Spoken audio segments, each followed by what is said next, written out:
Все азербайджанцы знают слово «мусамба». Никто не знает, как оно переводится. Дело в том, что это слово пришло в азербайджанский язык то ли из персидского, то ли из арабского языка. Да это не важно.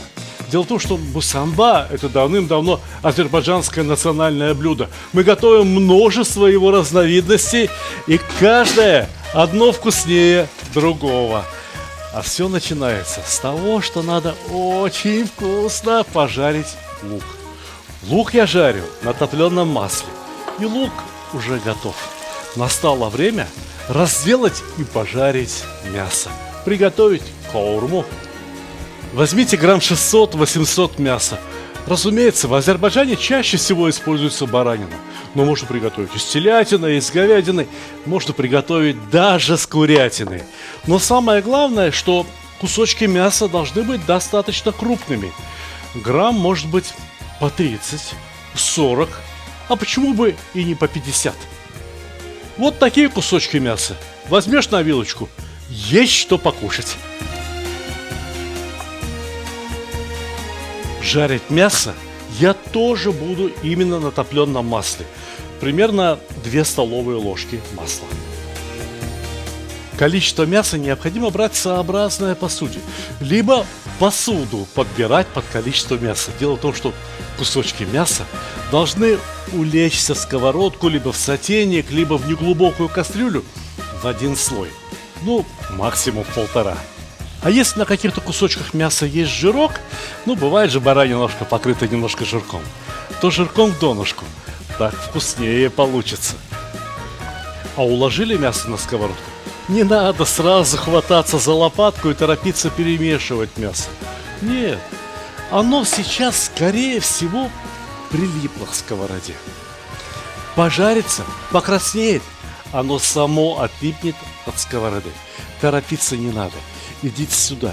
Я вам лучше расскажу секрет обжаривания лука по-азербайджански. Обратите внимание на результат. Лук мягкий, пахнет очень сладко, очень вкусно. При этом лук весь целенький и имеет золотисто-красный цвет. Во-первых, дело в нарезке лука. Если нарезать лук кольцами либо полукольцами, полюбуйтесь. Я только беру это колечко в руки, и он тут же разломился. Очень легко ломается.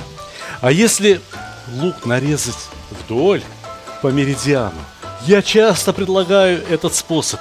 И идите сюда, посмотрим вместе.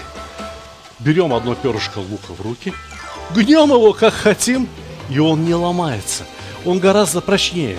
Более того, клетки лука имеют длинненькую форму, и растут они как раз вдоль, именно по меридиану. Поэтому лук, нарезанный вот таким образом, практически не выпускает сок. А сок содержит сахар.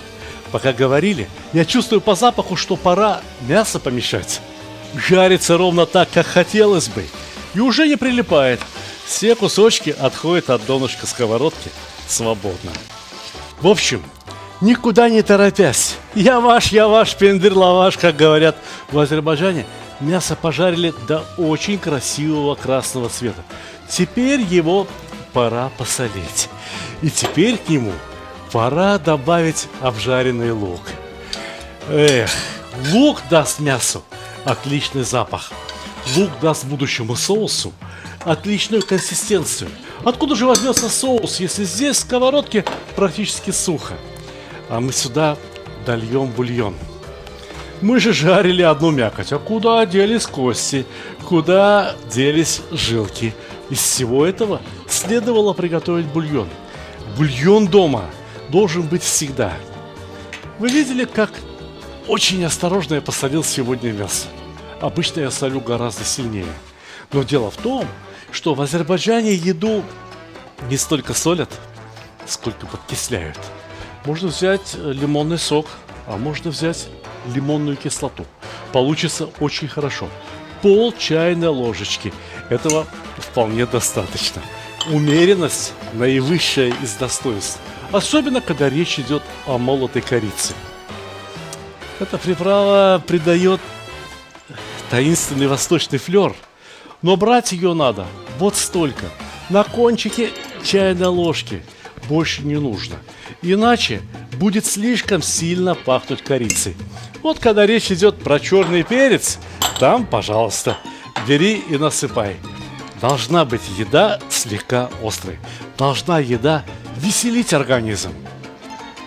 Чайная ложечка черного перца.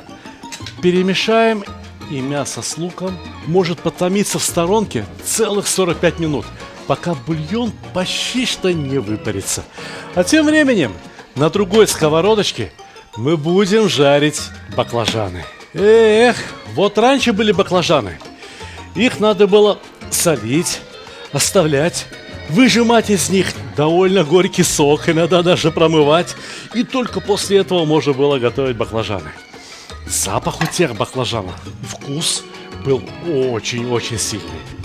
Теперь тех сортов нету. Теперь бери баклажан, почисти его аккуратненько овощечисткой, порежь кубиками, и проблем нету.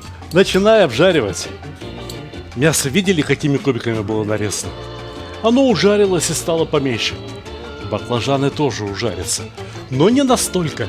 Поэтому баклажаны режем кубиками граммов по 20, по 30. А хотите, скажу секрет вкусных баклажанов? Баклажан, он как губка, впитывает в себя все, что ему покажешь. Поэтому, когда жаришь баклажан, масло надо выбрать очень вкусное. Хорошим маслом залили донышко сковородки. Пока что этого достаточно. Разогрейте масло как следует. И жарим баклажаны. Немножко посолить не забудьте. Сковородку перегружать не надо. Хотите пожарить больше баклажанов? Значит, придется жарить 2 партии. Баклажаны готовы. И мясо хорошо потушилось. Осталось мелко порезать зелень. Хотите петрушку, хотите кинзу. И еще надо измельчить чеснок. Осталось только все соединить. Мясо, упарившийся соус, зелень, которая понадобится для того, чтобы придать вкус баклажанам. Но не вся зелень, а часть. Часть зелени пойдет на украшение. И самое главное украшение любого азербайджанского блюда, ну почти любого, это шафран. Знаете, меня часто спрашивают, чем же заменить шафран? Если у вас нет шафрана, или вы почему-то не любите шафран, ничего страшного, ничего не кладите, ничего не заливайте. А я растер шафран в порошок, залил его кипяточком, он заварился, и теперь этим настоем шафрана я поливаю баклажаны, мясо.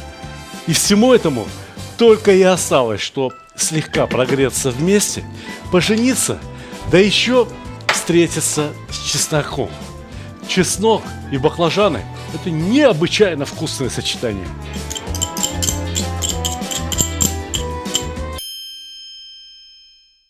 Дорогие друзья, во-первых, мои книги всегда можно купить на сайте stalik.ru. Мы их отлично упаковываем, доставляем, и при желании покупателям я могу поставить какой-то личный автограф. Но еще мои книги можно купить на сайте megamarket.ru. Я внизу дам ссылку обязательно.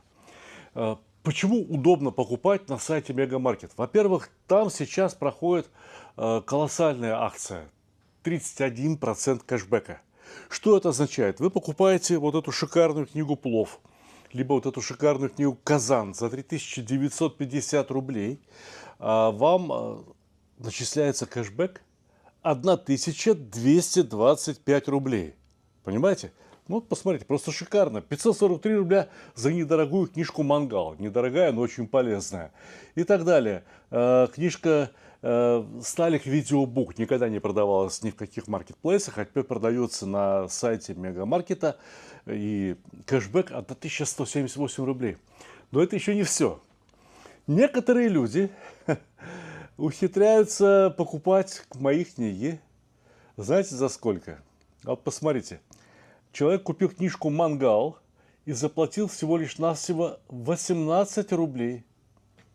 Кто-то купил книжку «Плов» и заплатил 40 рублей. Но вот эти люди, вот они уже получили, доставлено покупателям, здесь написано, вот эти книги уже получили люди. «Счастье кулинара», «Сталик Видеобук», «Плов. Кулинарные исследования». Они заплатили, знаете, сколько? 0 рублей. Каким образом? Если вы пользуетесь карточками Сбера, то там начисляются особые бонусы. Сбер спасибо. И многие не знают, как их потратить. Значит, заходите на сайт Мегамаркета, ищите кулинарные книги Сталика Ханкишиева. Потом я вас отдельно хочу попросить. Значит, вот здесь есть возможность выбрать среди продавцов. Выбирайте Сталик Ханкишиев. Значит, почему это необходимо сделать? Дело в том, что очень многие какие-то магазины продолжают торговать моими книгами, но это остатки книг, которые кочевали со склада на склад и неизвестно в каком состоянии. У меня книжечки новые, отлично упакованные, вы получите и будете очень рады. Итак, по Сбер спасибо можно получить даже бесплатно, либо заплатить столько, сколько вам удобно. Можно получить огромный кэшбэк 31%. И кроме того, шикарный выбор для подарка, да и просто для себя любимого. Любую мусамбу, хоть с курятиной, хоть с бараниной, хоть с баклажанами, хоть с альбухарой и каштанами, можно подать как с рисом, точнее с азербайджанским пловом, так и с любым другим гарниром. Я, например, сегодня собираюсь подать с тонким азербайджанским лавашом и с жареной картошечкой. Пусть картошка солнышком лежит, а мусамба – это в середине.